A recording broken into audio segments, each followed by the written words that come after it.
Hello, America. Welcome to the Junto Podcast, where we promote the practical applications of critical thinking and bold creativity. I'm your host, Edgar Mills. Thank you for joining us.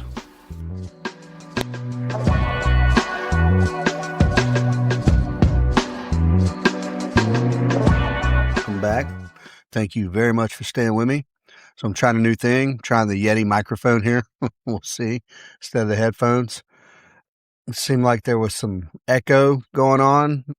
I'm no sound engineer, so I've turned the gain all the way down. We'll see what happens. At any rate, so this episode, the past few episodes have been dark. Talked a lot about resentment, family and marital resentment, and just all kind of, psychological things that are painful to fight through. I feel compelled to do those things, though.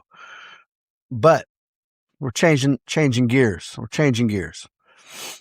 One of the things we do here at OSS is we do, firearms training for sure. We do the Junto podcast for sure. And we do what two team guys. But I think we're merging everything. I think everything's going to be on one central hub on the website, and you'll be able to get to all these different things.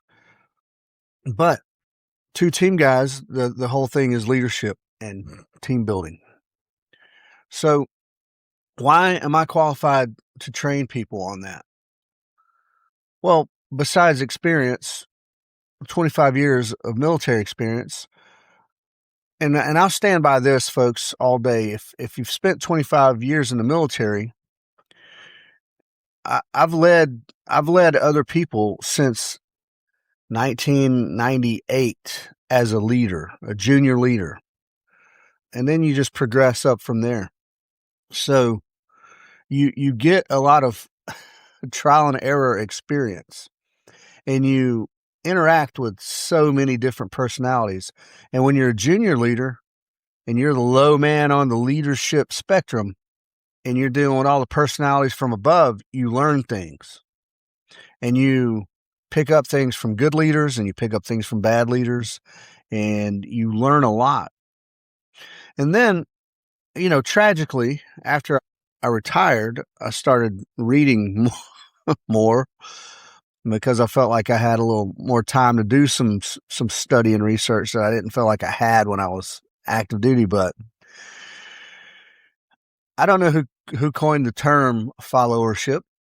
I don't even know that that's a real word, followership, but that's the other half of the equation. You've got leadership, and leadership gets all the juice, right?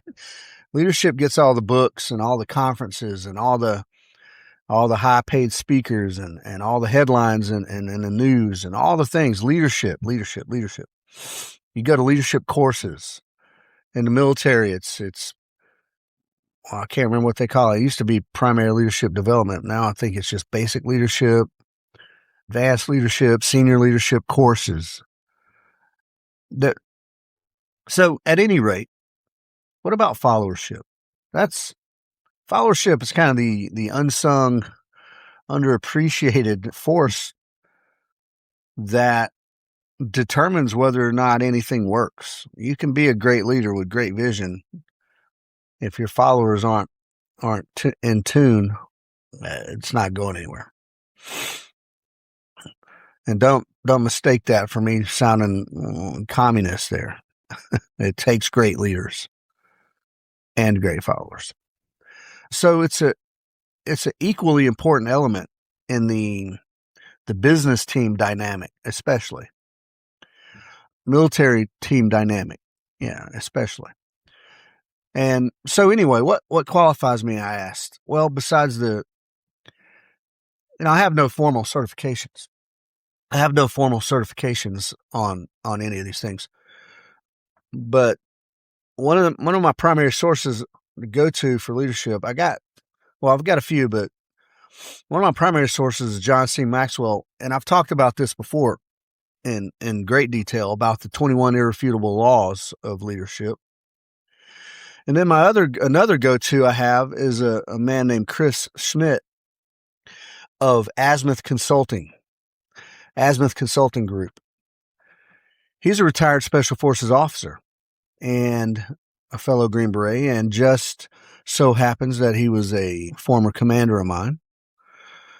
And now, since he's retired, when did he retire? I'm not sure, several years ago. He coaches, leadership coaches, like these high-end teams like Google and Starbucks, Meta, Uber. Yeah, he's coaching those executives. And he is formally trained in these things. And education matters. A lot of times poo-poo on academics being overrated as far as, promoting faux intellectualism. But it does matter to a degree, to a large degree. But one of Chris Schmitt's core messages is that the uncertain, ambiguous, sometimes gray environments that we encountered doing special operations, that translates directly to business, and that no matter what the environment is, that excellence only happens when everybody's working together. That's leaders and followers. And that's, as you're saying things like this out loud, you're like, yeah, it's obvious. Well, it's not obvious to some people. It's not obvious to teams that are struggling with personality conflicts and motivation and all kind of things. So and then for my own piece of this, now I'm going to be quoting Maxwell and Schmitt a lot here, but I've got to add my own piece to it. And for me, I believe that there are three things that have to be present for success and a team success. And I'm not talking about competence and that kind of thing. Those are givens, right? Those are just baseline. But I'm talking about things that sometimes get missed. And one of those things is trust. Yeah. And some people are very greedy with their trust. And then another thing is individual accountability. There are humans out there that will not take accountability for their own actions. They will blame everybody and their brother before they take responsibility for a thing. So that's two. And then third is mission buy-in. Everybody has to be on board with the mission. And there's a lot of implications to that, and we'll get to that. So this episode, it doesn't matter if you're an entry-level worker or a mid-level, small business entrepreneur or a mid-manager or a top executive with a major corporation like Meta or Google. This episode's for you. There's going to be something here for you. So let's get to it. John C. Maxwell. You should read John C. Maxwell if you don't. If you're in any kind of leadership role whatsoever, he's very clear on leadership, and it's very simplistic. And leadership is influence, nothing more, nothing less. And one of the laws is the law of influence. But influence only works if people choose to follow. It's not influence if people don't follow. One of the ways I define leadership is, the military definition, but the ability to influence others to want to accomplish a mission. Not just to influence others to accomplish a mission. You may be able to force that. You may be able to do that with coercion, but to make people want to accomplish the mission. There's your trick. That's your trick, your magic trick right there. And he also said, so I'm going to mention these laws a lot, but the law of solid ground is one of those. And he said, from that law, it says that, trust is the foundation of leadership for sure. But what builds trust? Well, character, good character, competence. Yeah, those things build trust. Well, it's more or as important to know what kills trust. Inconsistency will kill trust, or unpredictability. Like, I don't know what my teammate is going to do at any given moment. I don't know how my boss is going to react at any given moment. Those things will kill trust because there's uncertainty there. You don't know what to expect, so you can't give into it. So all the strategy in the world and all of your vision goes nowhere without trust. And furthermore, it may potentially even cause resistance. If your followers do not trust you, they may be actively undermining you, maybe subversively. You might not notice it straight away, but so trust is important. Yeah, leadership requires trust. And when I say it requires trust, I'm talking about both ways, up and down. The leader has to be able to trust his followers to do the things they need to do. And the followers need to be able to trust the leader, that the leader has their back. The leader gives them clear guidance, clear direction, and there's open space for communication. So I like Chris's unique special forces perspective on all this, because clearly I agree with I agree with Chris's philosophy wholeheartedly. And so at Azimuth Consulting, which is his business, and I'll put a link to it in the show notes, he talks about and emphasizes that in high stakes environments, and like I said, ambiguous and kind of gray environments, it doesn't matter if you're on a mountain or having some kind of corporate boardroom crisis. Teams succeed through being reliable, individually reliable, so that the team is collectively reliable. And the team needs to have a bias for action. That don't mean jump without having all the information necessarily, but what it means is lean toward action versus inaction. And then just have a commitment to the mission and have mutual trust among your teammates. All those things are important things. But I like his take on bias for action. I have a bias for action. I believe in making things happen, and I happen to trust my decision-making process. So I will make a decision. My wife gets on my case all the time. Well, you just make snap decisions. I don't make snap decisions. I just make well thought out decisions quick because I have a process, right? That's the way it works. You develop your process over time. And again, I believe, now you've heard this on multiple episodes, I believe that you follow your gut. Our gut is oftentimes correct. Have a bias for action as a team and as a leader. And like I said, Chris was a former commander of mine. And so I know this next thing to be true. He says that kindness was one of the most effective tools in his tool bag as a leader. Kindness. Now, I did not have this philosophy as a young leader. And perhaps I should have. My personality is more rough, less polished. But think about that for a second. Yeah. And not disingenuous, right? Real kindness. And he's a genuinely kind human. But that is effective as a leader too, though. Right? It's not just a personality trait. It's an effective leadership tool. And well, special operators especially, but everyone excels when everyone at every level understands the mission and everyone at every level owns their piece of that mission, whatever the mission is. Everyone's critical. And this is a thing in special operation. And in fact, back in the 90s and the early 2000s, special operations, special forces had there were 4 pillars of special forces, and then they add a 5th. Years later, they added a 5th. And the 5th was most special operations can't require enabler support in order to be successful.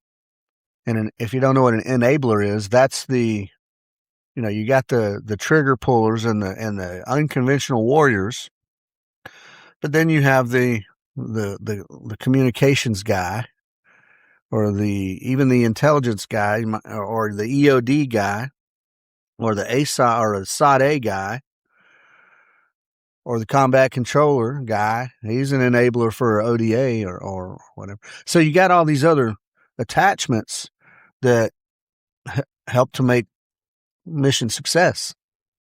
It works the same in the corporate world. It works the same in the small startup business. You need other people. You need vendors.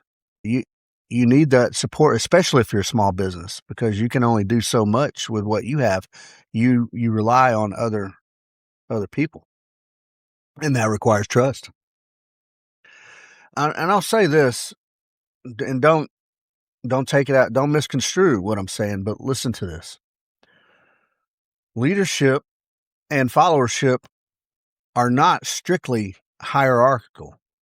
Yes, there is a hierarchy. You have a boss. But in the context of mission, in the context of solving problems, they are not strictly hierarchical. They are interdependent. One depends on the other. And how much one depends on the other is constantly shifting based on the mission. They depend on each other. So don't get the I'm the boss, you're the employee mindset if you're a boss. And don't get as an employee, don't get the us against them mentality. I used to have that. I'm not saying it was correct. I'm saying that's when I was an E5, a buck sergeant fire team leader, I kind of looked at, it was my fire team. It was us against them, which was normally like the company, right? But especially the battalion. It wasn't right necessarily, but what it did was motivate. So you guys may not know this about me, right? I was never really a highly likable guy, but especially when I was an infantryman, I was always a fire team leader or squad leader for like the Bad News Bears squad. Yeah. They would give me dudes that were, sort of, discipline issues or something. And not because they thought I was a great leader, but what turned out happening was these guys would perform and I think it's because I treated them like regular human beings and not like lowers. And then I did cultivate a mentality of, hey, it's us against them. F those guys. We will do what we're supposed to do in spite of them. Hey, is it right, wrong, or otherwise? I had discipline cases that would perform. So I thought it's a technique. It worked at the time in specific cases. It's not necessarily the right way. And in a business world, no, definitely not. If you feel like it's me against the bosses, you need to go find another job. So I'm going to say it again. Leadership and followership are interdependent. One depends on the other. It's not strictly hierarchical. Everyone listening will do well to remember that and put it in perspective to your environment.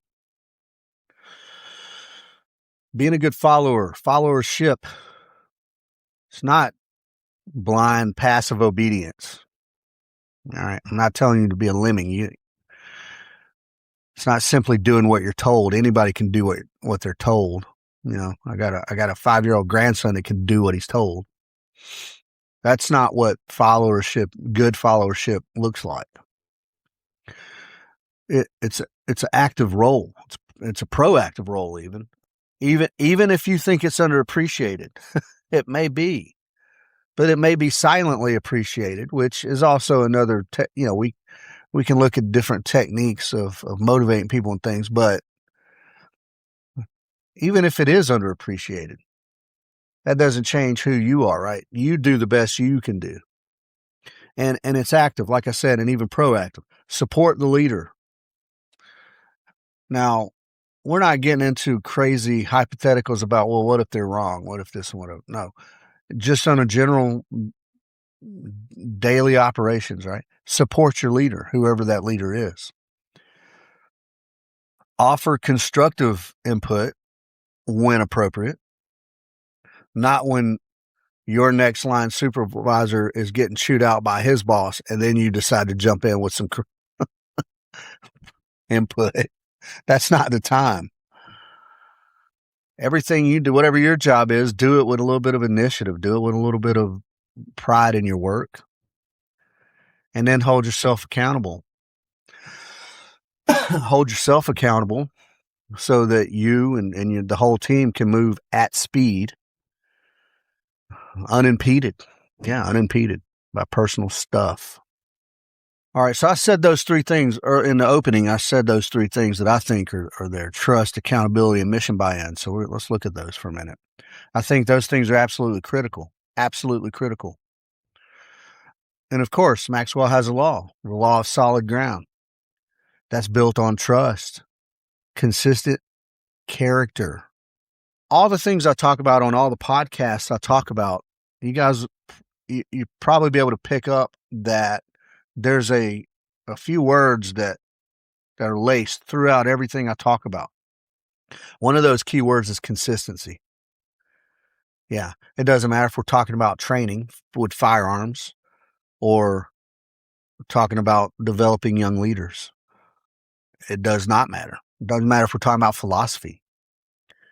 Consistency matters. Competence. Trust is built by demonstrating confidence. And you can probably think about one of these just right now. Like, you know, the guy who does everything well. So you trust that guy to do things. Yeah, that's it. And then what's another?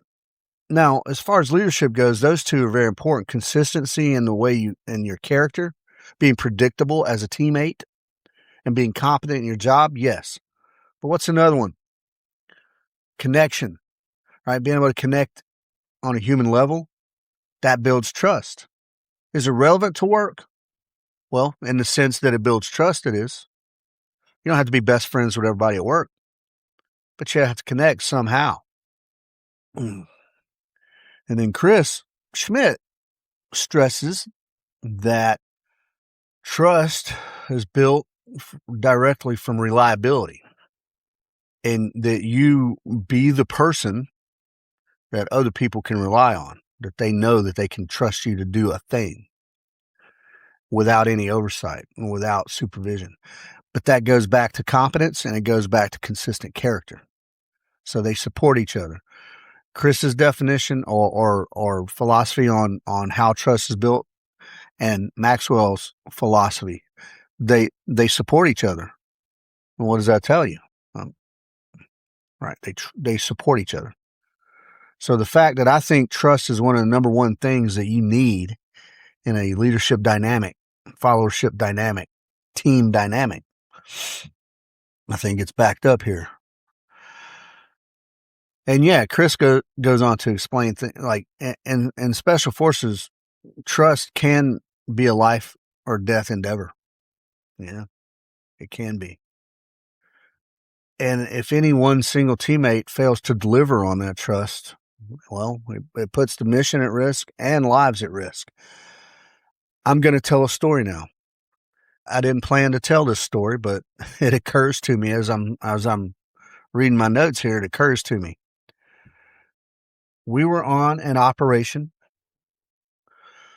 and on this particular operation, we had a support by fire position, which had a machine gun in it, and it had a sniper in it. Well, machine gun team. It had a little infantry. We had infantry attachments, and my ODA. We were this was our mission. We developed it and planned it. And executed it. A teammate the sniper in that position, also the senior man in that position.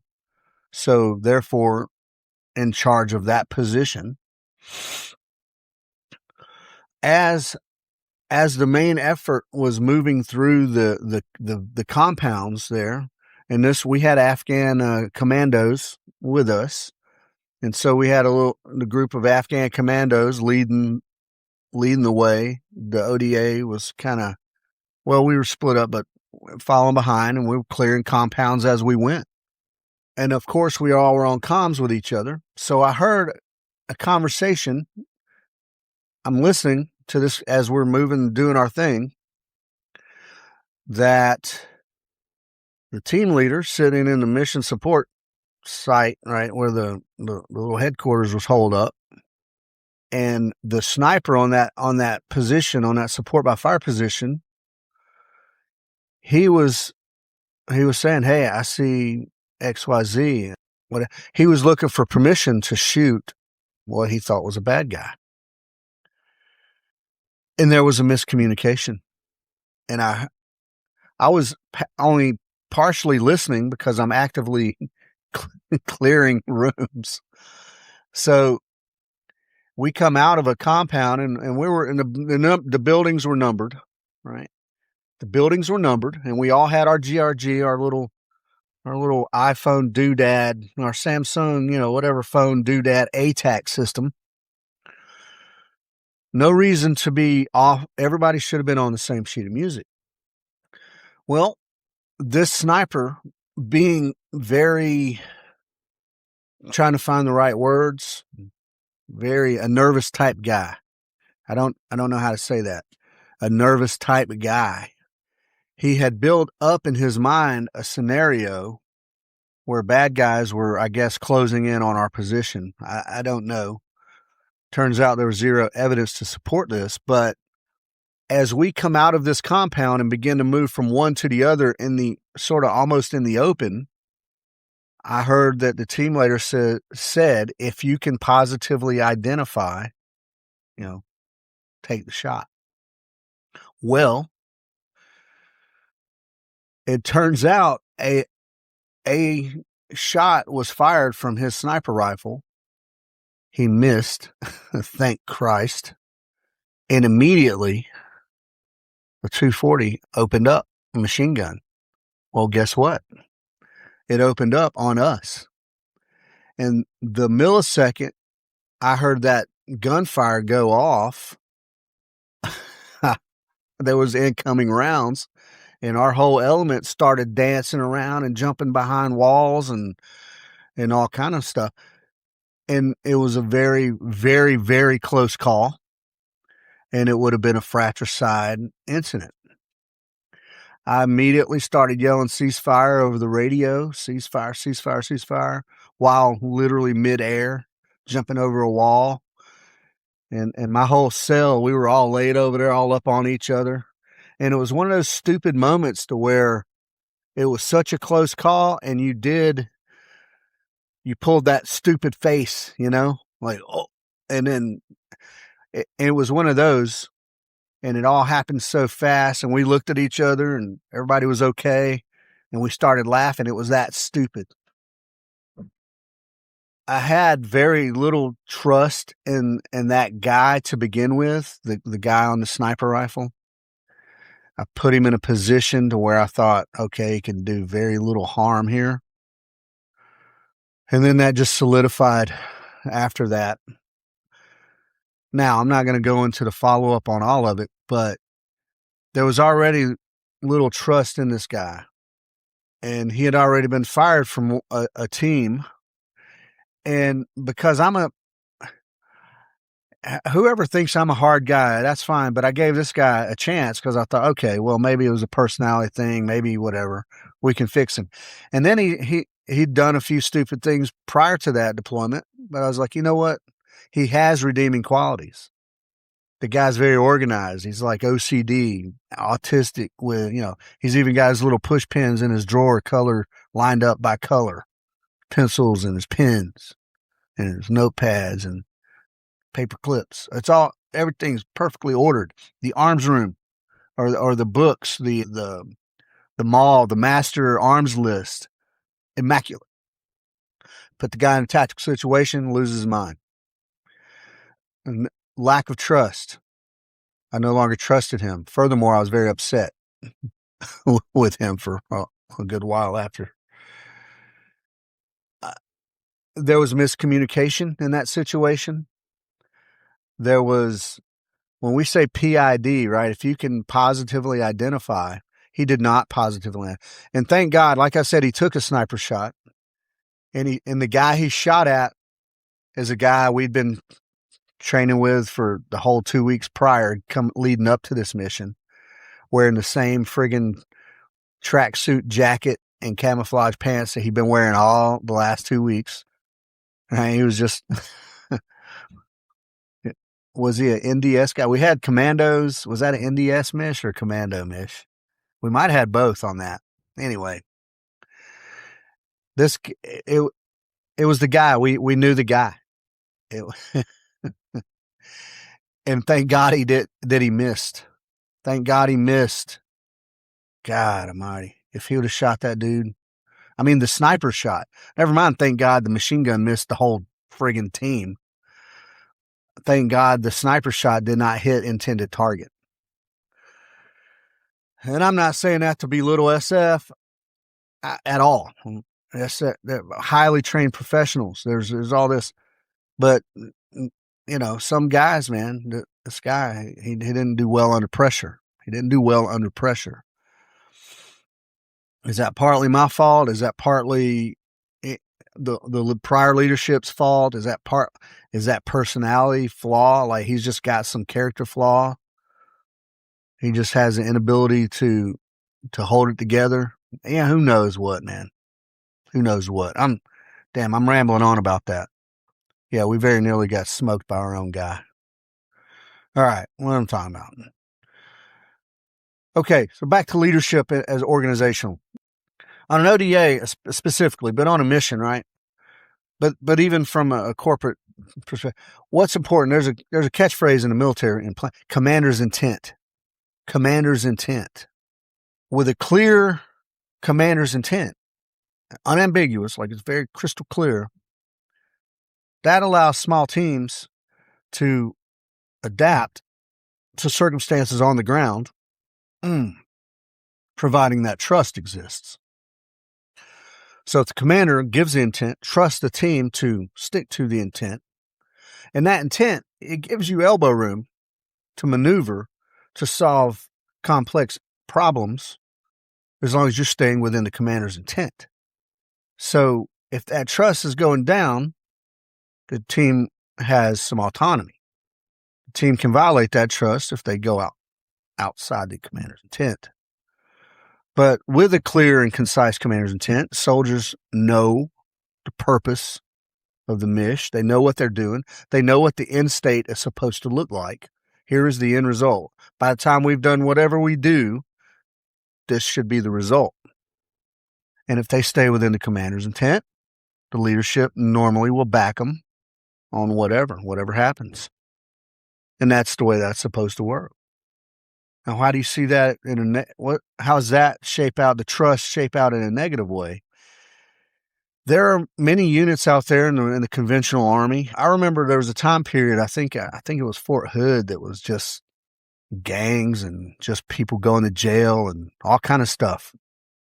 Units with very low esprit de corps, that correlates directly to a lack of trust from the leadership or in the leadership or whatever, up and down the chain. And, you know, you got junior leaders covering dudes for doing messed up things, and they don't want to let the senior, and then you got senior leaders out there doing messed up things, and they try to cover it so that, and you get these barriers of silence and communicating, like nobody's talking. No trust is happening there. No trust is happening there. And that's happened in Iraq and Afghanistan. That's happens in the garrison.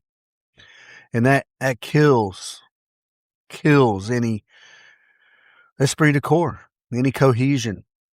And without those things, there is zero effectiveness happening. There is no, don't matter as an individual, don't matter what a stud you are, as a young captain or a mid-level leader, it doesn't matter how brilliant you are. If these things are happening, mission is not a success. And from a corporate perspective, so for a while there, not so much in the past 2 or 3 years, but Southwest Airlines, well, I read a little bit about this. They were known for having a culture, of trust and appreciation and putting people first. And that worked well for Southwest Airlines. They were very notably successful. They had a good reputation. And they had, explicit sort of like ethos that was there. Here, this is what we do. This is who we are. And one of those was the warrior spirit. Now, I know I'm talking about a civilian company saying warrior spirit. It applies. They wanted everyone to have the same warrior spirit and to push forward and to strive for excellence. A servant's heart. Every great leader is also a great servant, and every great follower is clearly a great servant. So have a servant's heart. Put others' needs ahead of your own convenience. If it's 4:59 and somebody walks through the door and you're like, man, I got to get out of here. Man, that's not it. Put others first. Use the golden rule. Does anybody speak of the golden rule anymore in just society? I don't know, man. And then this was in their ethos, right? Have a fun-loving attitude. Don't take yourself too seriously. I'm all on board with that. I'm all on board with it. I took myself too seriously for too long.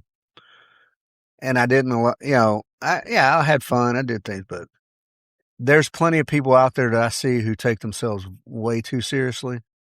It's a put off. You can have a little bit of personality at work. Like, you can be playful and still maintain the line. Like, that don't mean if I show a little playfulness at work that we devolve into the orgy of incompetence. Yeah, you can be a little bit playful. So, yeah, and it was their sort of company promise that they treated employees with the same respect that they treat their customers with. Yeah, man. Treat the employees with the same respect that you treat your customers with. You're not going to have a customer walk in with questions and you go in and chew them out for being incompetent. Yeah, and they empowered their ground level tactical people, the ground level people, the customer, the face. They empowered them to solve problems, man. They gave them a little bit of autonomy. They gave them, here's the commander's intent. Here's the end state. Make it happen. They had two-way communication. Yeah. They had recognition programs. If somebody's doing good, let them know. Give them a little bit of hey, man, I know trophies are superficial. A little coin, a little trophy, a little free lunch. Yeah, man. It was like a family atmosphere. And for a big company, I imagine that's pretty hard to achieve for a big company. I think Southwest's a pretty big company. It's not Epic, it's not Delta, but I'd be interested to see the contrast between the Delta and the Southwest sort of day to day. You know what I mean? Not on the ground level. I mean, like in the mid-level offices and the head shed. I'd like to see the contrast of the day to day. Because Delta's that's the behemoth, I think. I don't know if that's the biggest airline in the world or not, but I know the headquarters in Atlanta, which is the busiest airport in the world. So I think Delta might be the biggest airline. Probably should have researched that a little bit, but yeah, man. Anyway, you can build a culture like that, but it takes a little work and you have to commit to it because it ain't going to happen just instantly. And not everybody's going to immediately come out of their shell, because some people are going to skeptical. I'm skeptical. If I see you one day acting like this and the next day trying to throw some jokes at me, I'm like, what's this guy's angle? But you can build a culture over time. Consistency over time builds trust. All right, that's enough of trust, man. It's important. I think everybody knows it. It's important in relationships. It's important in everything. Trust is important. All right, next thing that I think is one of these top 3 most important things in a leadership dynamic or our team dynamic is individual accountability. A good follower, solid follower, you don't wait to be held accountable. All right. You hold yourself accountable. You don't accept, if the company has a standard of performance, whatever it is, take that in and then try to exceed it. And if you don't exceed it, you're like, man, I missed the mark on it. Even if the boss looks at it, this looks good. You know, in your mind, you're like, but I missed the mark. So another Maxwell law is the law of victory. And that is building that culture of success. So we talked about trust, building a sort of a culture of almost family, but now we're talking about culture of success. Not only am I treating people well, but now I'm performing well, and I'm enabling everybody else to perform well. And yeah, you got to have sort of a unified vision there for sure. And that's where good leadership comes in. But a good leader understands that amongst his people, the many people, there's a broad diversity of skill sets and strengths and weaknesses.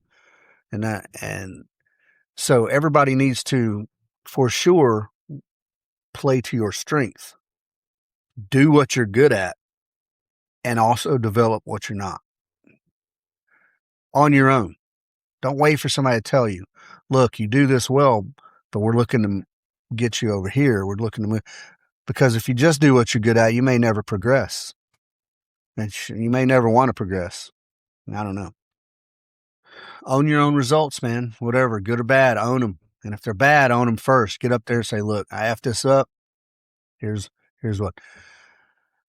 And what Chris Schmitt's sort of philosophy supports this in a way that, well, he emphasizes commitment, like individual commitment and individual bias for action, right? Making it happen, be committed to the mission, make it happen, take the next step, even if you can be nervous. You can be like, I'm not sure. But if you have a good decision-making process, act on it. Deliver the goods and then own the outcome. Yeah. Deliver the goods and own the outcome. And if that wasn't, if you came up at an 80% solution and the boss is like, this is the 80% solution. Hey, right on. I'm going to get back to it. And ask good questions like, you don't got to ask your boss how to do your job, right? But can I get a little clarity on this commander's intent, on this end state? Own the outcomes, man. Own the outcomes. And a part of this, and some of these, so some of these companies that Chris works with, they're mega companies. They're mega companies. Google and Meta are insane. And you might, and I don't know the culture of these companies. That's leagues away from me. I can take any leader from any company, but as far as the culture goes, I just can't imagine being inside that environment. I can imagine it. I don't like it. That's what I'm trying to say. People in any business, though, in any company, can own their outcomes if there is a psychological environment, right, where you feel safe to own your failures, or you feel safe to take a problem to your next level leader. So there's trust there as well. Part of the reason people don't communicate well with each other is they don't trust each other. If I go say this to this dude, he's going to blow up, or he's going to act irrationally, or he's going to fire me, or he's going to do this, whatever. There's a trust issue there. So in order to have that individual accountability, there has to be the trust in order to have that open communication. You need that. Because as a junior leader, you have to be able to report honestly upward. Yeah. Not just as a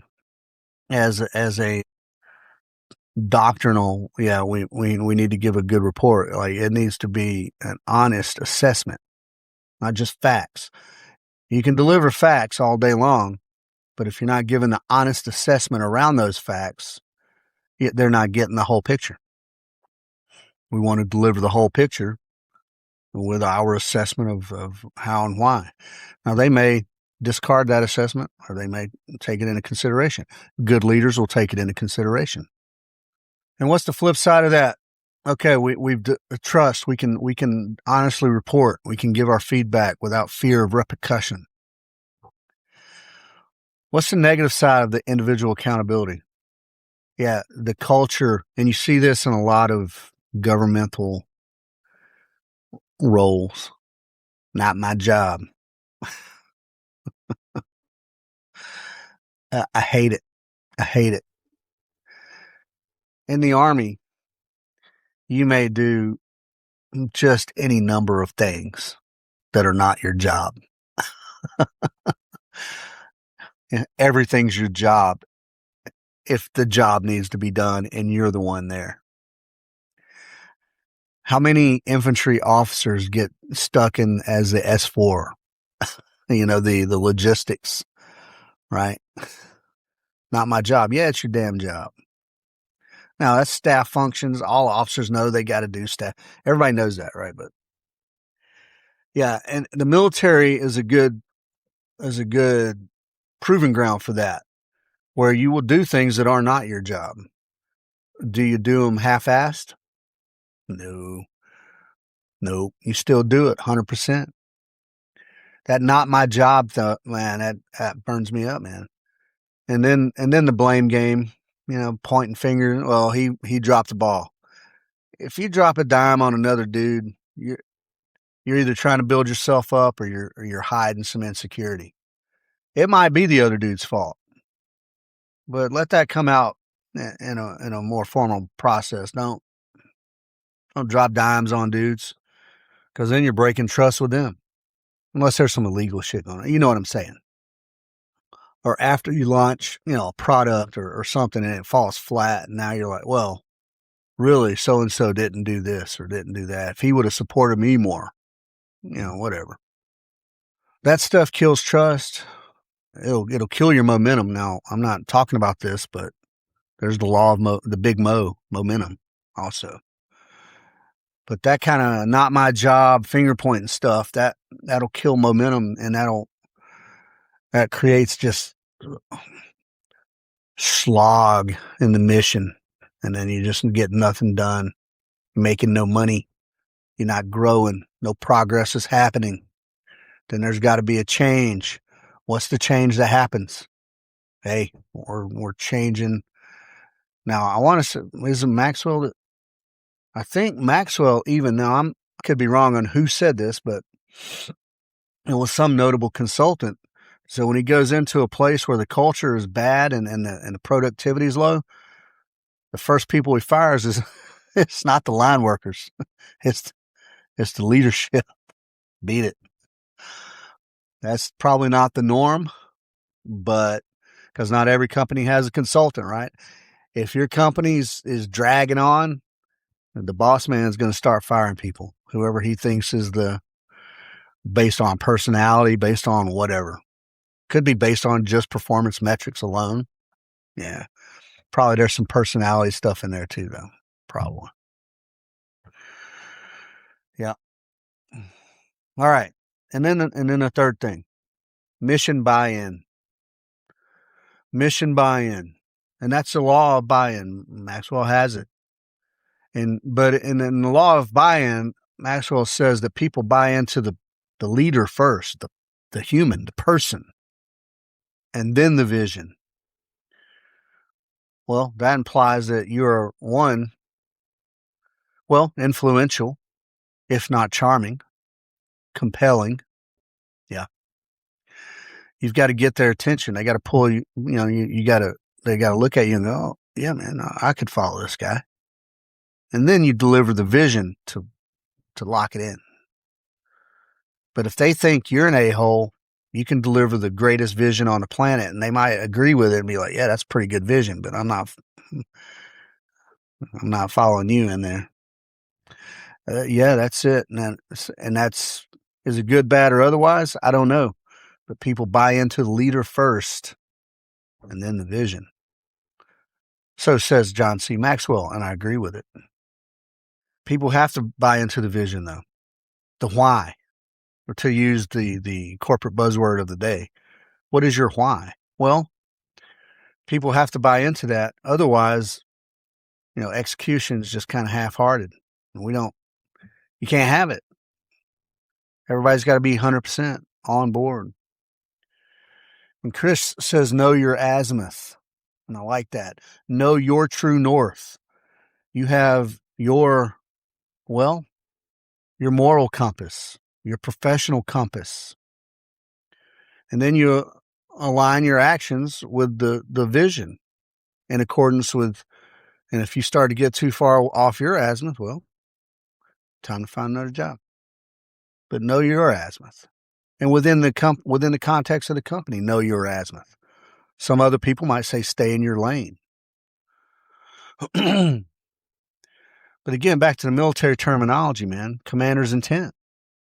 Delivers in that intent and purpose.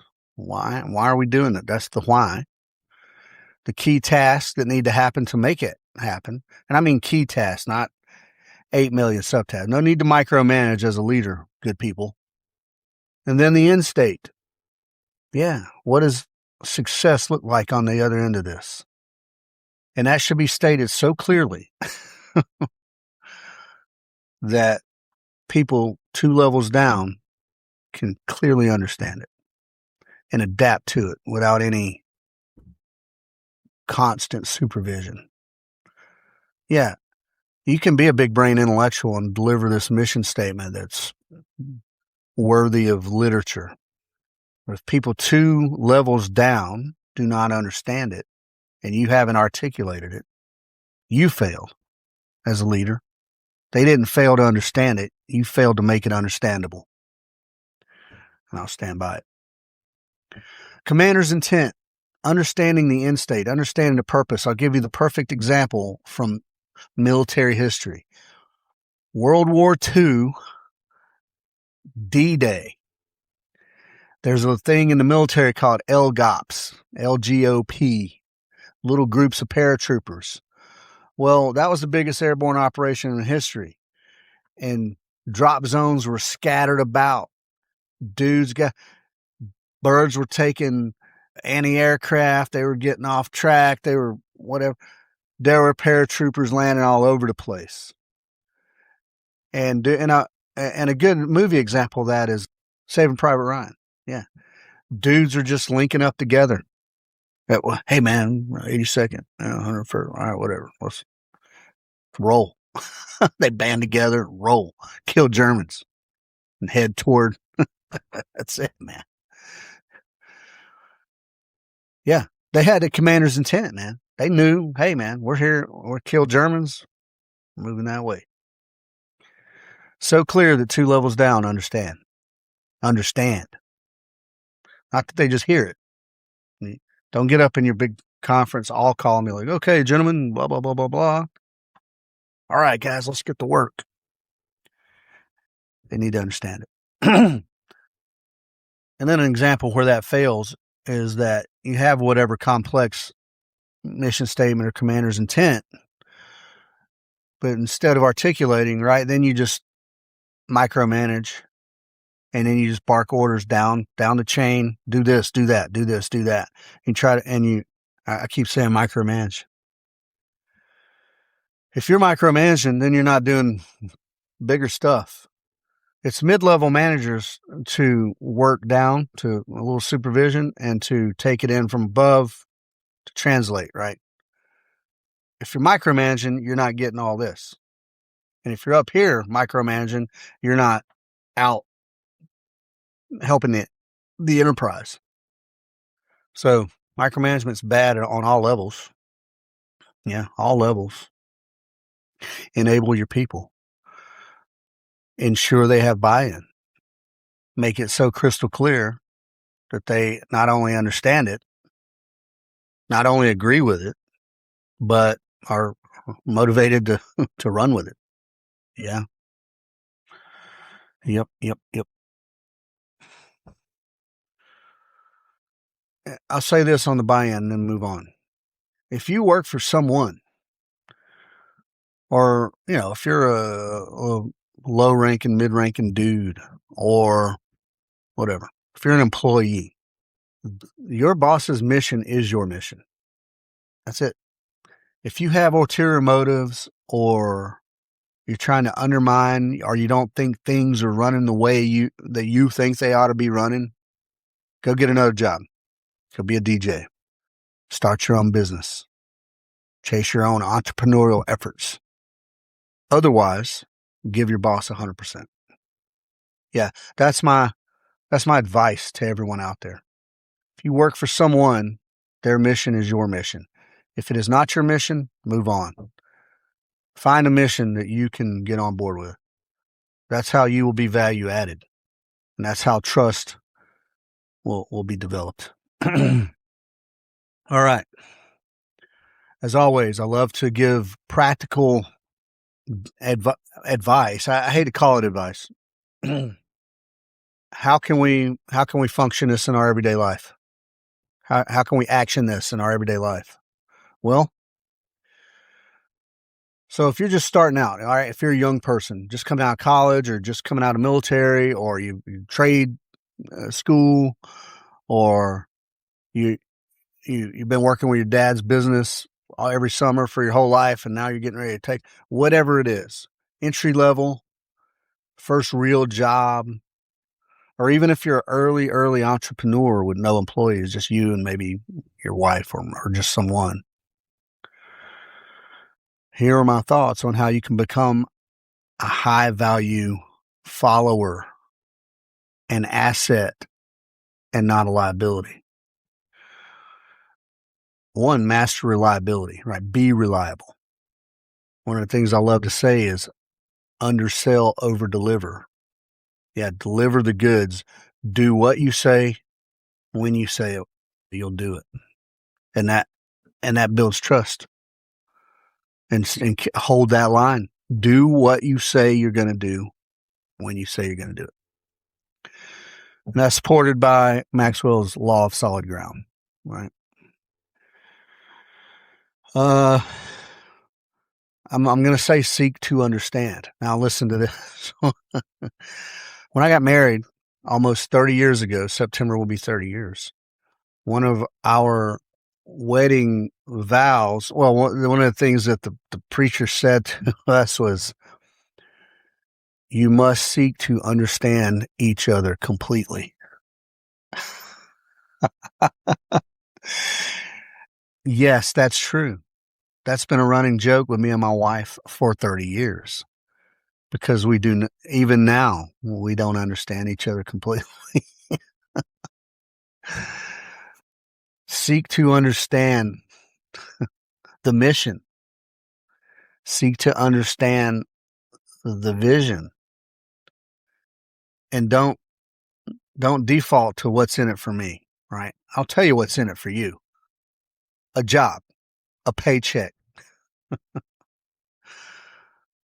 Also a learning opportunity and a growing opportunity. And then even, depending on the company, a potential to progress through the ranks, if it's a corporate-y sort of thing. So don't be wrapped up, what's in it for me. That's a problem, and that's a problem. All right. That level of selfishness is no bueno in any environment. Ask the boss man. Ask your next level supervisor. what does success look like? And how do I add to it? How does my role, because you may not understand your role completely. You're like you're learning on the go. Hey, what does success look like? How does my role contribute to that? Next, hold yourself accountable. We talked about it, accountability. Hold yourself accountable openly. Let your teammates see that you're being accountable as well. If something's wrong and it's your fault, own it. Or if you took part in it, own it. And then propose a fix. Well, we did this, effed it up, but I think here's how we can correct it in accordance with, commander's intent. And when I say own it publicly, I don't, it's not a performative, superficial thing so you can look humble. That's not what I'm saying. Like legitimately own it. Because it's not look, if you F something up, it doesn't have to be an emotional event. It's, hey, it's a learning opportunity. I messed this up. Here's what happened. And if it wasn't catastrophic, right, it didn't cost the company millions of dollars. Like they're going to look at it not as an emotional event. They're going to look at it as it's a glitch. You know what you did wrong, or here's what you did wrong. Fix it. Don't get all emotional about it. And in the same sort of frame as that, support your boss publicly or openly, right? But then you give the feedback, the constructive criticism or constructive feedback. You do that privately when it's appropriate. Yeah. And then you speak honestly up and down the chain about your assessment on things.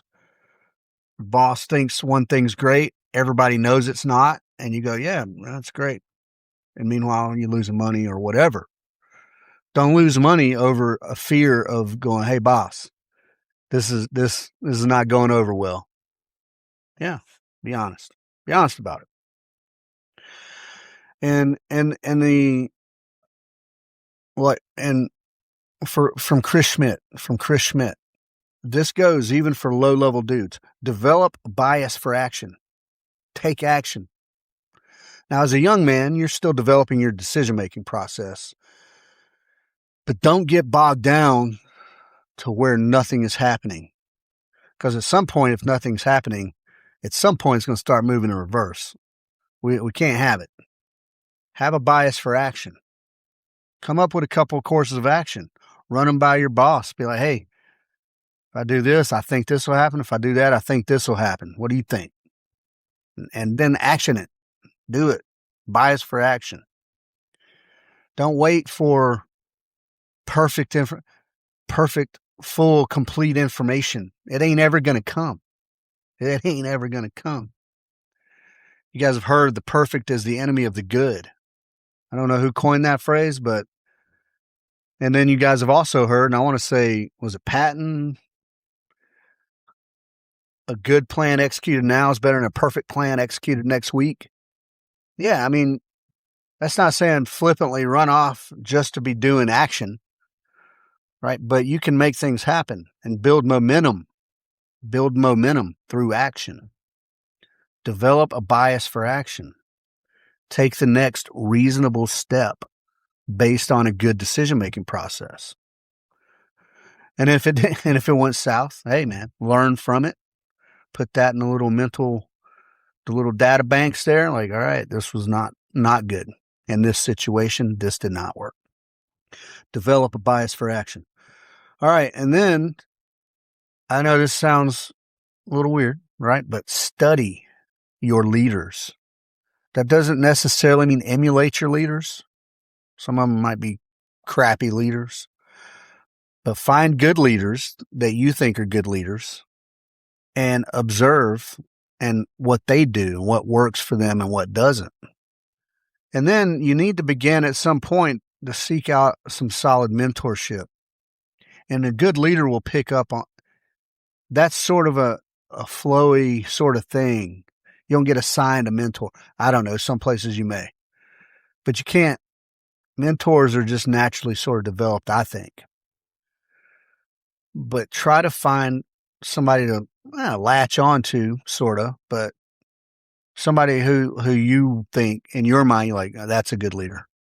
Yeah, follow them, see what they do. That's good followership right there. And that is the best training to be a good leader. So that was my young man entry level, right? And those are not difficult things. Make habits out of all those things. You can do that. Don't be performative. Don't be flashy in the way you're trying to execute these things either. But if you do these things as habit, all these things I just said, any organization will recognize you as a value. They'll see you as being a rock solid value. Doesn't matter what the organization is. All right. And next is for the mid-level dudes, the mid-level leaders.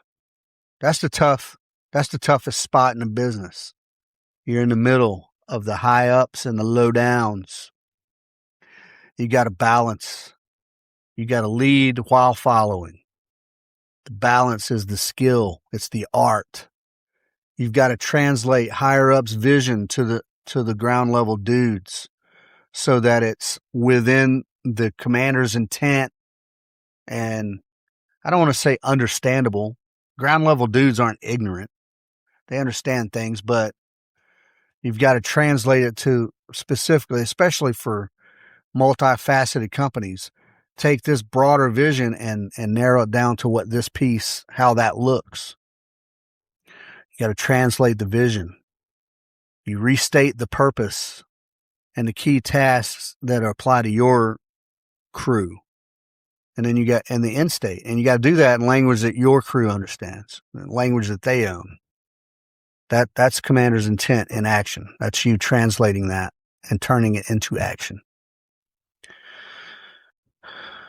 You got to model the followership that you expect out of your people, which means how you expect them to act toward you is how you act toward your boss.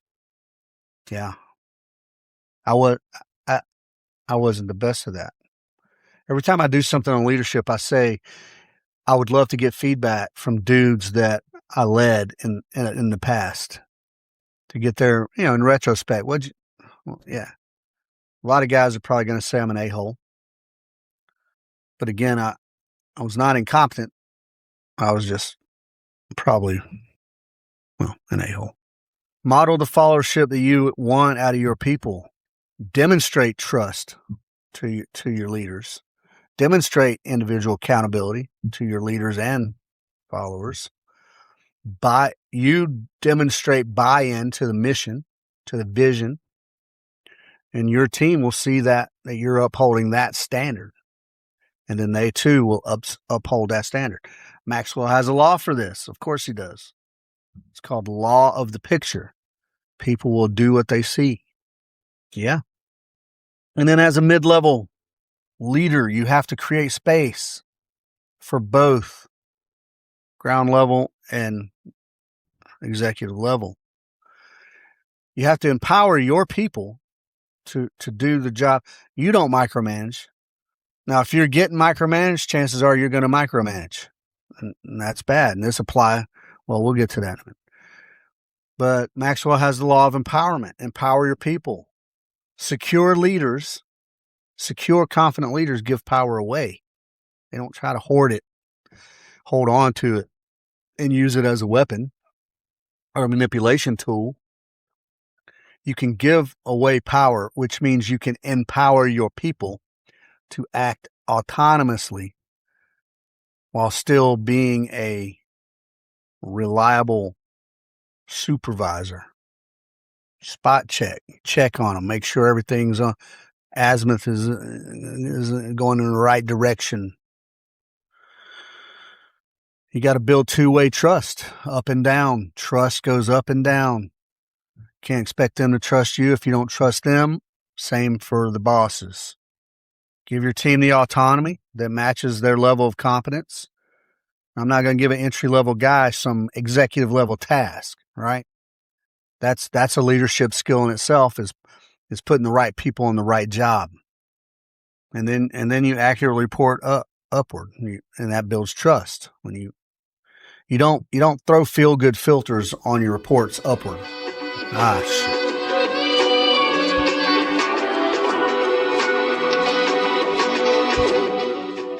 Sorry about that. Try a new thing here. Normally I would have just heard that in my earphones. Anyway, back to it. The feel-good filter. Don't filter information going up to your body. They need to know what's really going on so that they can make, strategic level decisions as needed. Pass that strategic level decision down to the operational level. You translate that to the tactical level, and they execute the vision from the strategy. That's it. Trust. As a mid-level leader, you, as individually, practice thinking 2 levels up. All right, here's my job. Here's what I got to do. What is my boss? How's this all look to him? How's his boss? How does it all look to them? Practice thinking on a higher level. And that'll probably help translate or clarify how you translate the lower level guidance.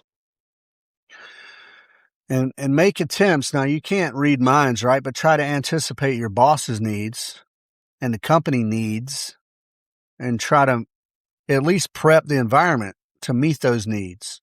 You might not be able to fully satisfy that need, right? But prep the environment to be able to answer those needs and then action as needed. Yeah. And then accountability again. This is a common thread as well. Accountability.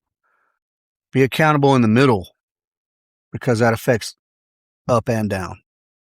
And to your people, recognize your people, celebrate your people, and hold them accountable. And if they, like we talked about earlier, you take accountability first before it's thrust upon you. Acknowledge that. Be like, look, man, thanks for coming out with this immediately, because you probably saved us a lot of heartburn. If you would have sat on it for a week, it would probably been a monster. Yeah, man. When you do all those things, then the team's kind of moving in the same direction, same time, right? We're all jumped on the same train. We didn't leave anybody behind to catch the next train. All right. Now, I'm going to address senior leaders and executives.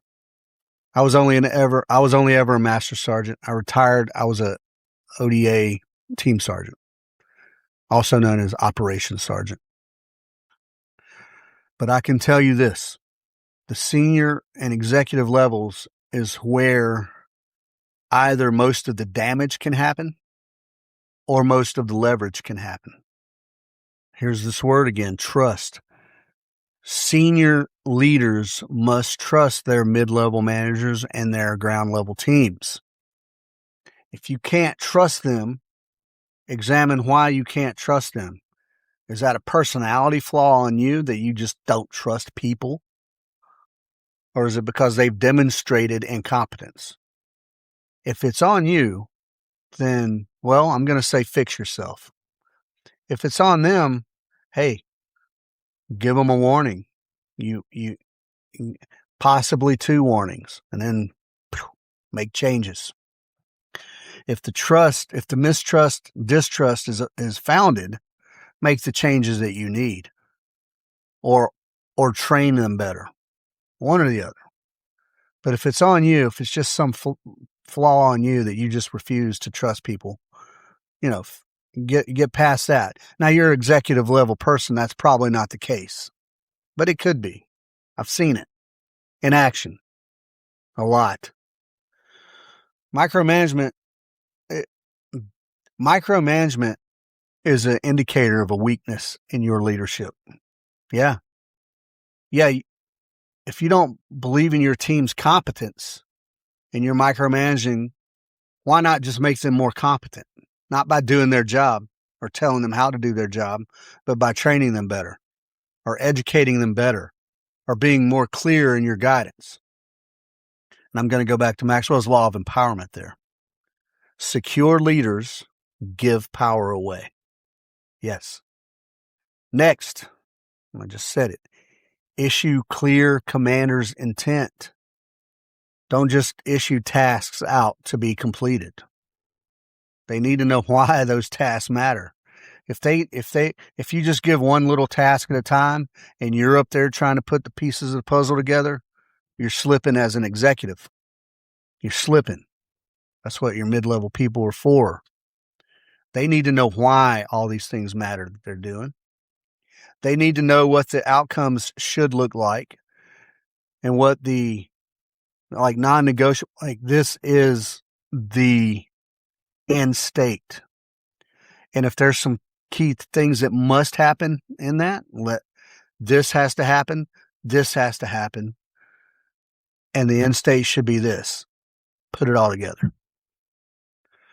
And then take a step back. Let your team adapt to the guidance and let them go. Chris Schmitt draws the parallel with special operations, of course, just like I do often. But it's an exact parallel, right? In ambiguity, in the fog of war, clear intent and trust equals speed and initiative. That's it.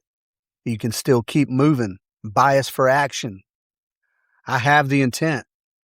Well, is he going to like the way I did this thing? Maybe not. But does it accomplish?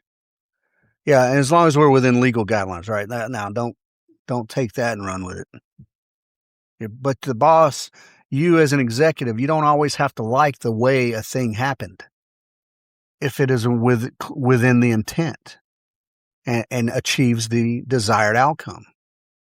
Different people do different things based on different personalities, based on different training, based on different schooling, just all sorts of different reasons. Let them run with it. Yeah, spot check once in a while. Do an azimuth check once in a while, but don't micromanage. Issue clear commander's intent. All right, next. Translate your mission relentlessly. Translate it that everyone understands. Do not assume anybody gets it. Sometimes I have a problem with that when I'm delivering instruction. I'll say a catchphrase or something that I've said a million times. Because I've said it a million times, I assume everybody understands what I'm saying. And it bears a little more going into. Well, don't assume people get it. Clarify. Deliver your intent or your mission statement in plain language. And then connect every initiative, every event, or connect it all to that mission. Make it make sense. And then confirm that they understand. 2 levels down. Yeah. Not just that your next guy down understands, but that the next guy down understands. And as long as that overlap, man, it don't matter how big your structure is. As long as that rule is maintained, the understanding will get to the bottom, the lowest guy, the guy pushing the mop. And even the guy pushing the mop, if he understands the organizational mission, and he might be up there sitting in your seat one day. If he buys into it and understands it. Yeah. Ensuring that understanding, good people, is not beneath you as an executive. That is exactly your job. Yep. That is exactly your job. Okay, next thing. Model, just like the mid-level guy, model the accountability that you expect out of your people. You can't be up there embezzling money from the corporation, but expect absolute loyalty from your people and absolute trust. Model the behavior you want to see. Own your decisions publicly. Even as an executive, you can admit a mistake to your low-level people. You can admit that. What will that do to you? Will it make you look weak? No, it will humanize you, man. It won't make you look weak. It'll make you look like, this is a relatable human. He makes mistakes like we all do. Yeah, man. Be able to do that publicly. If you dodge responsibility or you point fingers, blame, Dodge, dodge, dodge. Gavin Newsom style. The distrust is going to collapse your entire empire. You, as an executive, create the culture. Create conditions for healthy change if change is needed, and challenge. If everything's going all smooth and you reach a baseline, challenge your people. Let's do something. Let's be bold. Create an environment for that so new initiatives can come out of even the bottom. There might be some friggin' genius sitting down there pushing a broom, and he might have the next big thing in his brain. Open it up. Make the environment such that is discoverable. Don't ignore that guy. Invite constructive feedback. Invite constructive dissent even. It doesn't have to be ugly when there's I disagree with you. You're the boss. I'm going to do what you say. I think it's wrong because of this. That might change your perspective a little bit. Maybe you hadn't considered his perspective. Do not punish constructive criticism. Don't. Welcome it. What you should punish is the lack of courage to come forward and speak up if something is wrong or if there is some criticism that needs to be delivered. Yeah, do punish if there's toxic dissent, right? If you're actively being undermined, yeah, time to make a change. And then finally, measure what matters. It's not only the numbers. Of course, the numbers matter. That's why you're in business, to turn those numbers, to make them larger. But don't just measure the output. Try to measure trust. And I'm not saying put a number on it. I'm just saying have a metric for it. Ownership. Try to have some metric for that. And reward that. Reward the followers who make the leaders look good. Good followers make leaders look good. And not superficially, but I mean by making the mission happen. Yeah, reward that. Reward it. Doesn't have to be crazy, but a little recognition goes a long way, folks. Oh, my God. A little recognition goes a long way. That is a human sort of need. Well, desire. Everybody likes to feel good, to be wanted and needed. And so even a small business owner, if you're the boss man though, right? If you're a corporate executive, you have thousands of employees underneath. Or if you're a small business guy and it's just you and one other dude maybe, or maybe just you face the same choice, right? You can have absolute control over everything, and that will channel all movement into one tight space, and then it bottlenecks and it bogs down because you're the obstacle there. Or you can trust your people, you can guide your people, and you can scale all that to your business through trusted people. Even as a small business guy, and it's just you, for instance, you may have to put trust in your vendors. Yeah. Or whatever facility you're occupying or renting. You might have to trust other people. You might have to trust some rando IT guy to keep you running. So it's not necessarily just for employees, right? But don't be the choke point. Don't be the choke point in your organization. Open that up. Yeah, think of it like high blood pressure if you need to, right? Those arteries get clogged. Yeah, open those things up. Let the blood flow. Let the oxygen flow. Let the new ideas flow. All right, we're going to wrap this up here. I'll say this, and you can quote me on it. Leadership without strong followership is non-existent. You can't be a leader without a follower. That's it. So Maxwell's laws, influence is important, right? And you can be an influential person That doesn't make you a leader necessarily. There's a lot of other things that go into it. But all the other laws that Maxwell points out, the 21 irrefutable laws of leadership, shows us that we can take that influence and turn it into rock solid leadership and success. And Chris Schmitt sort of shakes it out that, well, the real world is uncertain, right? And in this uncertainty, whether it's a friggin' beastly ridgeline up in the Alps that you're trying to negotiate with your team, or whether it's just a hyper-competitive market that you're in,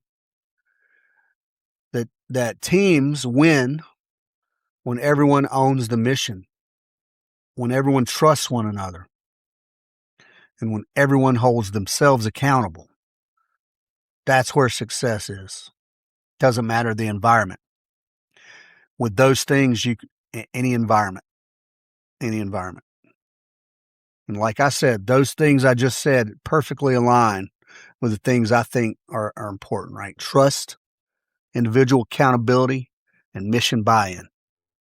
All right, so whether you're just now getting into the workforce or whether you're managing a 12-man team, running your own little small basement startup, whatever, or whether you are leading a global enterprise, my challenge to all of you is the exact same.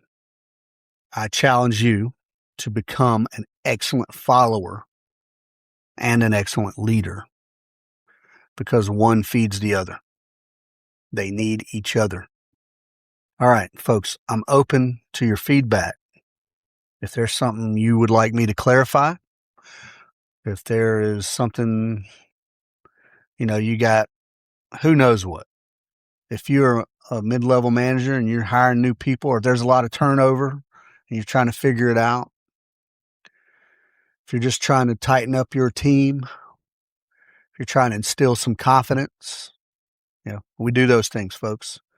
I didn't do this episode to push my leadership and team building specifically, but there's a lot to be learned when a team is put together in an austere environment. We can get through, the personalities emerge, and we can work through those to learn how to solve problems despite our personality flaws, defects, etc. So do reach out. Do reach out if you have questions like that. They have to do with leadership or team building. Those are they're the same but separate. There's nuances there. Otherwise, hey, thanks for listening. Please continue to follow, and please share. If you see value here, please share. I do appreciate every one of my listeners, and we're growing incrementally, very slowly and incrementally. All right. That's what I got for you, folks. That's what I had today. I wanted to go with a positive, something more positive than all this friggin' resentment and stuff that I was talking about in the past few episodes. All right. So OspreyShootingSolutions.com. You're going to be looking at this next. So we have a armed self-defense force-on-force course in September. Please check it out. We have I'm doing a separate thing. I'm doing a different thing now. I have separated Wildcard Day from the Blackjack 33 challenge drill, the challenge coin sort of drill. So September, I want to say 5th, we are going to do a Blackjack 33 day. And that's going to be a little bit of instruction up front, several warm-up drills, and then everybody's going to run the Blackjack 33 drill to attempt to earn a coin. One human being owns this coin so far. My friend Alan, and he worked very hard to get that coin. It's tough, but it's doable. Anyway, that's in September. Blackjack 33 and Armed Self-Defense, which is a scenario-based course. Let's see, September, October. There's a lot of stuff in October. Please go to the website and check it out. And then we have the security consulting stuff I've been working very hard on. I've got several clients on board so far. I think Well, one, I deliver very thorough threat vulnerability assessment. That's almost the crux of it, is the threat vulnerability assessment. And then the SOP development, again, very thorough, very detailed. I hate to say this, but there are people out there that don't necessarily want a highly detailed SOP because they want to be able to flex according to their feelings. Well, security and safety matters aren't to be left to feelings. It's best to leave those to fact and professional analysis of most likely and most dangerous outcomes of various things. So the SOP development is another big thing there. And then, of course, we have the newly developed SAFE program, Security Awareness in Foreign Environments. And that is targeted for humanitarian nonprofits, missionaries, international salespeople, international independent journalists, people who go to third world countries often, who maybe do not have the training organizationally, right? Your company don't pay for training. They may or may not have some kind of hostage, kidnapping, ransom insurance, and you're just going over on faith. Well, I'm a man of faith, but much like the saying goes, hope is not a course of action. Neither is faith. Have a solid foundation of training, folks. Excuse me. Have a solid foundation of training. Have an understanding of where you're going, what the potential threats are. Not just the obvious ones, but the subtle ones. Yeah, it's all out there. And that's all on the website as well. And then, of course, the leadership and team building things via 2 team guys. Land navigation, long-range evasion, situational awareness, search and rescue mountaineer, very good one for team building and leadership for that matter. Small unit mission, yeah, very good one. Surviving captivity, still there. Those are all excellent leadership and team building courses. So look into them. And then we have, of course, please, if you're a charitable person, give to givesendgo.com/help-a-homie-fund. And that is our efforts. I've not been strong on that lately. I'm trying to be. We normally have a little bit of money in the account, and I normally I don't let it consolidate and build so I can go do a big thing. I try to help people as I see them. So yeah, it's small change, but it's helpful, folks. It helps individually. Now, I don't just go hand cash to homeless people, right? But I do buy food or literally shoes and socks and things like that. So please consider that. That's going to be to be developed, folks. I'm going to develop that out into a proper nonprofit. Coming soon. And then the next sort of big thing that's happening change-wise is ultimately what I'm going to do is consolidate Osprey Shooting Solutions, the firearms training, the leadership and team development, the consulting into one website, all under OspreyShootingSolutions.com. But the main page is going to look like something like the OSS Hub. And then there's going to be sort of 3 big categories. You can click into that to get to the various categories. I'm going to get rid of a couple of websites that I'm paying for that I have. I think 2 Team Guys as a name is probably going to go away, probably. And it's just going to be under OSS as leadership development and team building. I think more people will be able to find it that way. So that's happening. It's not happening right now. I will definitely announce it. I'll put out an email to all the folks on the roster, and everybody will know when it happens. I will certainly announce before I just take 2 Team Guys off the internet completely. So that's what's going on, folks. There it is. This has been a pretty long one. I apologize for going so long, but leadership and followership, very important stuff, I think, especially it's very important. The world runs on business. There are very few people out there just off grid walking walking the earth, doing good deeds. Everybody has a job.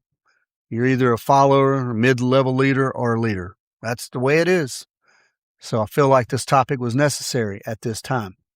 Good people, thank you so much. I appreciate each and every one of you for listening. I appreciate your feedback. And I love you guys. Take care.